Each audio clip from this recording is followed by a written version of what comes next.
reading for pleasure has always been a minority occupation. Like, most people don't read for pleasure.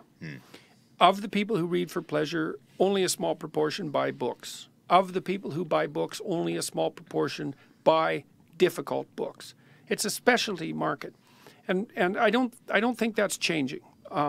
What I do see happening, though, is that is being expanded in surprising ways by such things as YouTube videos and podcasts. So you can find the value in something like that is just as valuable as something you could possibly find in a book. Well, I think that the two technologies have their advantages and disadvantages. The thing about a book that you can't get from a discussion is that a book is like a portrait as opposed to a photograph. You know, a photograph, it's click, that's that. A portrait you layer on and layer on and layer on and work over on for weeks. You still have the same single image, but there's this depth to it. And a book enables you to think and then rethink and think and then rethink. And so you can go deeper in a book than you can, I would say, in any other medium. Okay. But that doesn't mean you can't go deep in a podcast.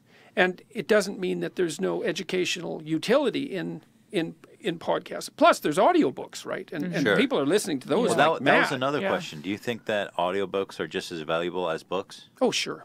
Just as good? Well, the thing is, if you can really read, you can read way faster than you can listen. So reading is more effective, except that, and this is what's cool about podcasts, and what's game-changing about them, I would say, is we can't read while you're driving. Yeah. You can't read while you're doing the dishes or exercising. And so all of a sudden with the podcast world, people have all this time that was used maybe listening to music, which is fine, right? But lots of people now are listening to like difficult podcasts. Yeah, educational ones. Yes, and long, detailed discussions about political issues that was never possible with television or even with radio for that matter. So, and, you know, people say, well, young people have a fragmented attention span. It's like, well, yeah, but Joe Rogan does 3-hour podcasts, and those do just fine. And your podcast is how long usually? It's long, 2 hours, generally. Yeah. Right, so that's not for a fragmented attention. Sure. So, no, I think it's good. You're absolutely right. I think the number one person who listens to this podcast and podcasts in general are people who are occupied doing something else. Yep. And I think you're right. That's really valuable to be able to utilize that space. Definitely. It's found time. Right. And so that's why the podcast market, I think, has exploded. It's like, oh, look, I can make use of commuters.